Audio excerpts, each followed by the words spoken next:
Hey, beautiful rebel, this is Dr. Misty, and today we're doing something that might feel revolutionary. We're going to practice expanding your capacity for good things. I know that sounds weird. Who needs to practice enjoying pleasure, right? But if you've lived through trauma, chronic stress, neurodivergence, or religious conditioning that taught you pleasure was dangerous, your nervous system might have learned that feeling too good is actually a threat. Today, we're going to gently, slowly teach your system that it's safe to feel more joy, more connection, more aliveness, without your body hitting the panic button or the shutdown switch. Find a position that feels genuinely comfortable, not performatively zen, just actually good for your body right now. Maybe that's sprawled on your couch. Maybe it's sitting cross-legged on the floor. Trust what feels right. Close your eyes or soften your gaze and take a breath that feels nourishing rather than dutiful. Let's start by understanding your current window of tolerance, that zone where you can experience life without tipping into overwhelm or numbness. Think of your window like a range on a thermostat, too cold and you shut down, feeling numb, disconnected, like you're watching life through frosted glass, too hot and you get overwhelmed, anxious, panicked, like everything is too much and you need to escape. But somewhere in between is your sweet spot, where you can feel your emotions, handle stress, experience pleasure, and stay present with what's happening. Notice what that window feels like for you right now. Maybe it's wide and spacious. Maybe it feels narrow and fragile. There's no wrong answer, just information about where you're starting from. Now let's explore what happens when good things push against your edges. Think of something that brings you genuine joy but also makes you a little nervous to fully embrace. Maybe it's being loved unconditionally. Maybe it's creative success. Maybe it's your body feeling pleasure. Maybe it's someone really seeing and appreciating who you are. Hold that image gently and notice what happens in your body. Does something contract or brace? Do you feel a pull to look away or think about something else? Does your breathing change? This isn't resistance to joy itself. This is your nervous system's protective response to what it perceives as intensity. Your body learned somewhere along the way that feeling too good might lead to disappointment, punishment, or having it taken away. Now let that image soften and come back to your breath. Let's practice what I call titrated expansion, gradually increasing your capacity for pleasure in small, manageable doses. We're going to start really small and build slowly. Think of something that feels mildly pleasant and completely safe. Maybe it's the taste of your favorite tea. Maybe it's your pet's fur under your hand.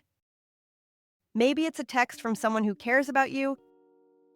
Let yourself fully receive this small pleasure. Notice how it feels in your body.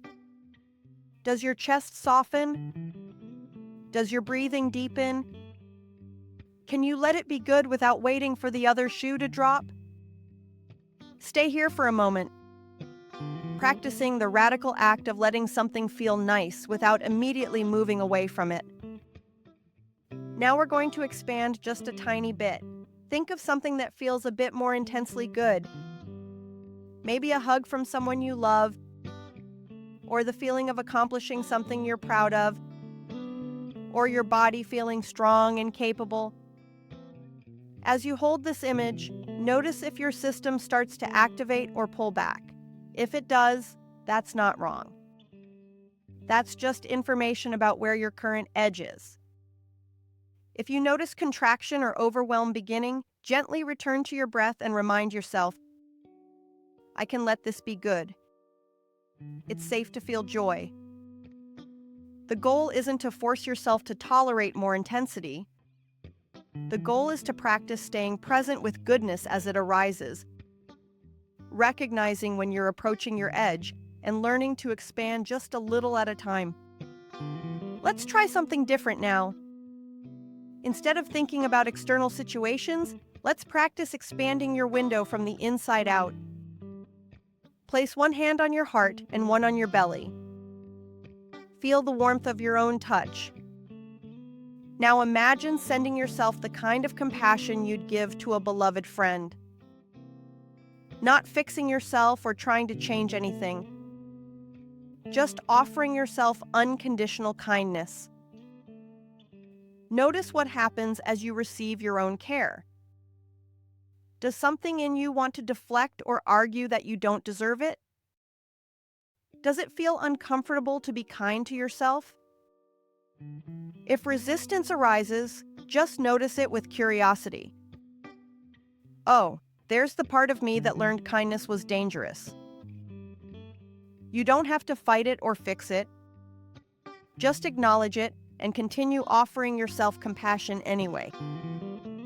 This is how we expand the window, not by force, but by repeatedly offering ourselves experiences of safety and goodness until our nervous system begins to recognize them as non-threatening.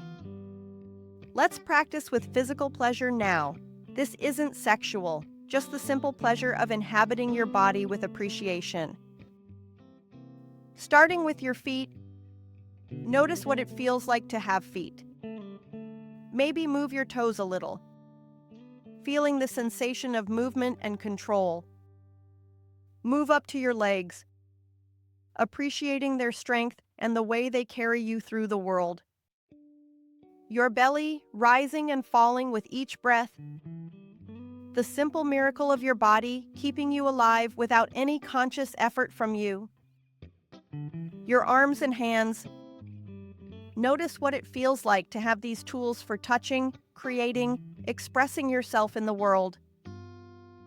As you do this body appreciation practice, notice if any shame or criticism arises. If it does, gently redirect your attention back to simple gratitude. Thank you, body, for doing this one thing well. You're practicing staying present with positive sensations and feelings without immediately deflecting or finding fault. Now let's explore the edges of your relational window. Think of someone who makes you feel genuinely seen and appreciated. Maybe a friend, a family member, a partner, or even a therapist. Imagine them looking at you with complete acceptance and saying something true and kind about who you are. Notice what happens in your body as you receive this appreciation. Can you let it in, or does something in you want to argue or deflect? If you notice resistance, try this. Even if part of me doesn't believe this yet, I'm willing to consider that it might be true. You're practicing expanding your capacity to receive love and recognition without immediately pushing it away. As we begin to close this practice, let's set an intention for gradual expansion in your daily life. Think of one small way you could practice expanding your window of tolerance this week. Maybe it's savoring your morning coffee for an extra minute instead of rushing. Maybe it's letting a compliment land instead of deflecting it. Maybe it's allowing yourself to feel proud of something you accomplished. The key is starting small.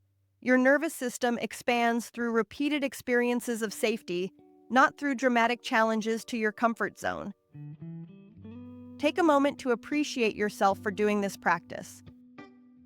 Expanding your capacity for pleasure is brave work in a world that often teaches us to be suspicious of good things. Your window of tolerance isn't fixed. Your capacity for joy can grow. You deserve to experience all the beauty and pleasure life has to offer, and your nervous system can learn that receiving goodness is safe. When you're ready, take a deep breath and gently open your eyes. Remember, expansion happens through repetition, not force. Be patient with your edges. Trust your body's wisdom about how much is enough for today. This is Dr. Misty with Untamed Ember, reminding you that your capacity for pleasure is a muscle that gets stronger with gentle, consistent use. Go practice receiving something good today.